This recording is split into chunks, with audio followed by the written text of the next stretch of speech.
प्रत्येक पुस्तक वाचायला सुरुवात करणं हे नव्या प्रवासाला सुरुवात करण्यासारखं आहे.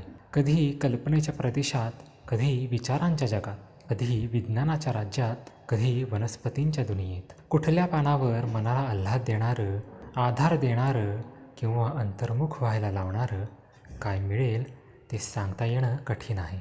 एखादाच विचार मिळतो आणि आपलं जीवन उजळून जातो.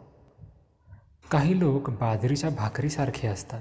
पहिल्यांदाच पाहणाऱ्याला खावीशी वाटणे शक्य नाही, पण एकदा पचायला लागली की ती मनाचा ताबा घेते. पुणेकर स्वतःला शहाणे समजतात असा पुण्याबाहेरच्या लोकांचा फार मोठा गैरसमज आहे. त्यांना पुण्याच्या स्वभावाची किल्लीच सापडलेली नाही. कुठलाही पुणेकर स्वतःला शहाणा समजत नाही.